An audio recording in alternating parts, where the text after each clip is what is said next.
Hello everyone, welcome to my channel. No one in Genoa City saw it coming. Not like this. Because betrayals in this town, they usually simmer, they build, they warn you before they explode. But what happened behind that closed door? That was something else entirely. Diane didn't mean to walk in. She wasn't looking for trouble, not this time. Not after everything she'd done to rebuild her life, her marriage, her place in the Abbott family. She had been trying, really trying to keep things steady, to trust Jack, to believe that for once things wouldn't fall apart. But the house was too quiet, too still, and there was something off. It started with the glass. A half-empty drink sitting on the table, not where it should be, not something Jack would leave behind like that. Diane paused, her instincts kicking in. Years of survival had taught her one thing: when something feels wrong, it is. Then she heard it. A soft laugh. Not hers. Not his usual tone either. Different. Intimate. And suddenly her chest tightened. She didn't rush, that was the strange part. Diane moved slowly, almost like she already knew what she was about to see and was bracing herself for it. One step, then another. Her hand trembled just slightly as she reached the door.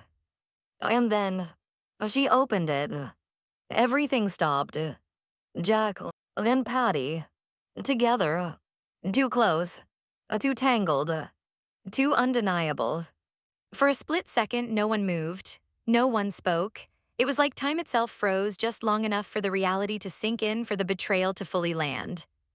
Diane's face didn't shatter. It hardened. What is this? Her voice came out low, controlled, but shaking underneath. Jack looked like he'd been hit by a truck, his usual composure gone, completely gone. Diane, this isn't. Don't, she snapped, stepping forward, don't you dare. Patty didn't even try to hide it. That was the most disturbing part. There was a strange calm in her expression, almost like she'd been waiting for this moment. Like this was the plan. Diane's eyes darted between them, her mind raced, trying to make sense of it. Jack Abbott with Patty Williams. After everything. After all the history. After all the warnings. It didn't add up. Unless... Her gaze dropped briefly to the glass on the table behind them. The drink. Something clicked. What did you do? Diane whispered, her voice turning colder. Jack frowned, confused. What? The drinks, she said louder now. What was in them? That question hung in the air. And for the first time, Patty's smile flickered. Just for a second. But Diane caught it. Jack looked completely lost. I don't know what you're talking about. That's the problem, Diane shot back. You don't know. Her anger shifted. It wasn't just betrayal anymore. It was suspicion, something deeper, something darker. Because Jack wasn't acting like a man who'd made a calculated mistake. He looked disoriented. Like pieces were missing. Patty stepped forward slightly. Oh, Diane, don't make this into something it's not. Diane turned to her slowly. You don't get to speak. But Patty didn't back down. Maybe Jack just remembered something. Diane's eyes narrowed, or maybe you made sure he forgot something. Silence. Heavy. Uncomfortable. Jack ran a hand through his hair, clearly struggling. This doesn't make sense, I would never. You did, Diane cut in sharply. That landed. Hard. Because no matter the reason, no matter the confusion, the reality was standing right there in front of them. Jack looked at Diane, desperation creeping into his voice. Please, just listen. No, she said, stepping back, you listen. Her voice steadied now, strong, controlled, dangerous. I gave you everything, every second chance, every ounce of trust I had left. She glanced at Patty again. And this is what you do with it. Jack opened his mouth, but nothing came out. Because what could he say? Diane laughed, but there was no humor in it. You don't even know how this happened, do you? That hit even harder. Because it was true. And Diane saw it. That flicker of uncertainty.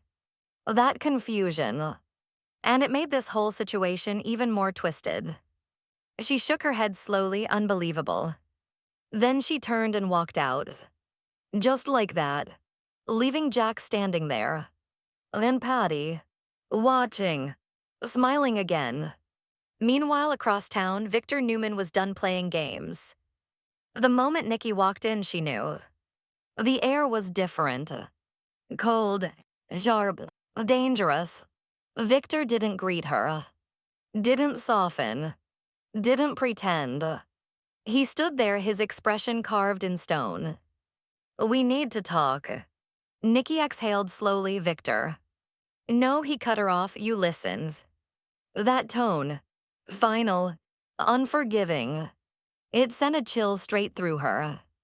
"What you did," he continued, his voice low but filled with controlled fury, "I will not tolerate." Nikki blinked, stunned. "What are you talking about?"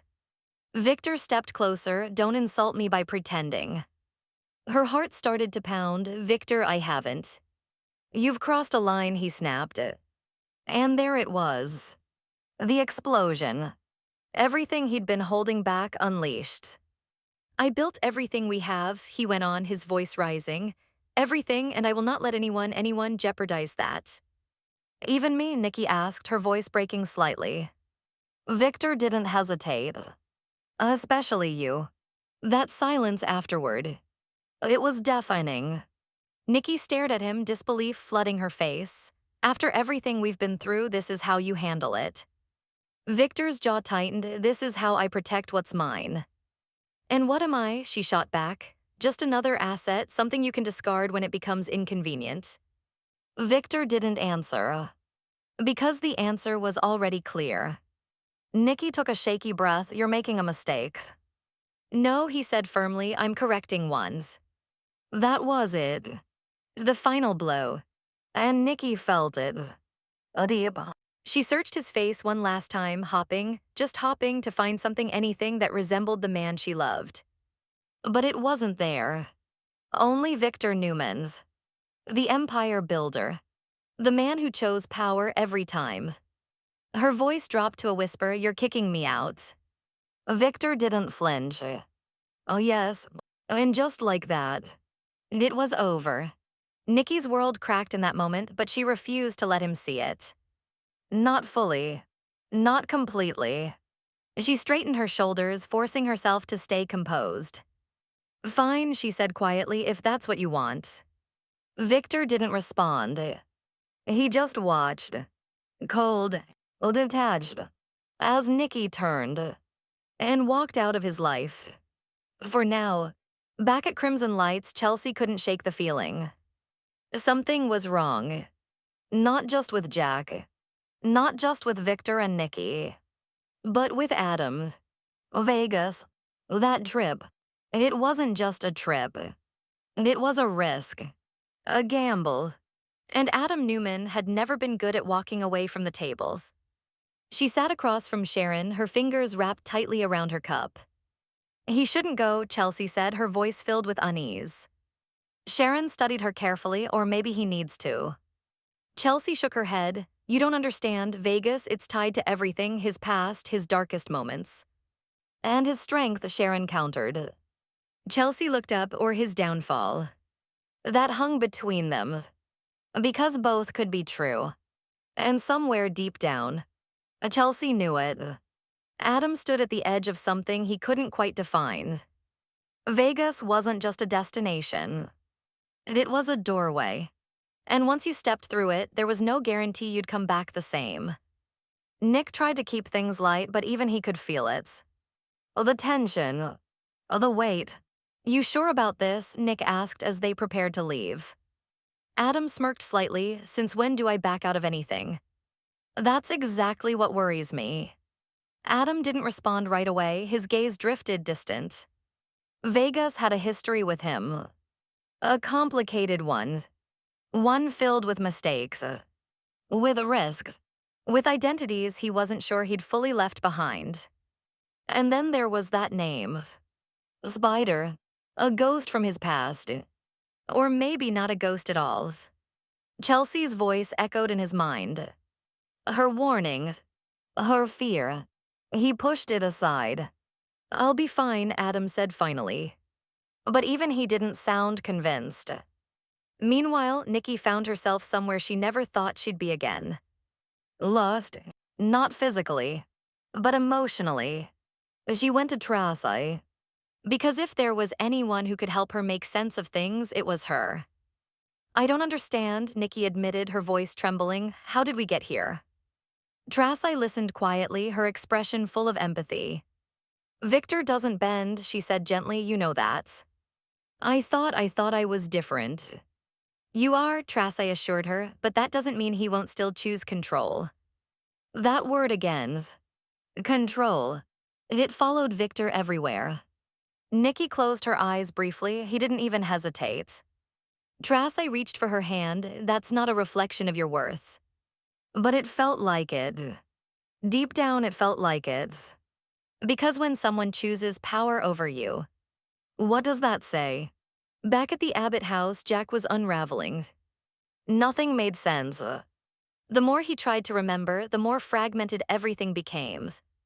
The drink, the conversation, the shift. It was like pieces of the night had been erased or altered. Then Patty, she was still there, still lingering, still watching him with that same unsettling calm. You look confused, she said softly. Jack turned sharply. What did you do? Patty tilted her head. Why does everyone assume I did something? Because nothing about this is normal, Jack snapped. I would never. You did, she interrupted, echoing Diane's words. That hit him again. Hard. Jack clenched his fists. I need answers. Patty stepped closer. Maybe the answer is simpler than you think. Then say it. She smiled faintly. Maybe you wanted this. No, Jack said immediately. Too quickly. Too firmly. And Patty noticed. Her eyes gleamed. Are you sure? Jack hesitated. Just for a second. But that second, that doubt, it was enough to shake him. Because if there was even a possibility, even a tiny one, then what did that say about him? Elsewhere, Chelsea couldn't sit still anymore. The fear had turned into something stronger. Urgency. She pulled out her phone, staring at it for a long moment. Then finally, she made the call. Adam needed to hear hers. Before it was too late. Before Vegas pulled him under again. And somewhere in the shadows of that city, a name was waiting. Spider. Watching. Waiting. Ready to pull Adam back into a world he barely escaped. And this time, there might be no way out. Because in Genoa City, and beyond it, the past never stays buried. It waits. It watches. And when the moment is right, it comes back, stronger, darker, and far more dangerous than before. So the question wasn't whether everything was falling apart. It already was. The real question was, who would survive what comes next?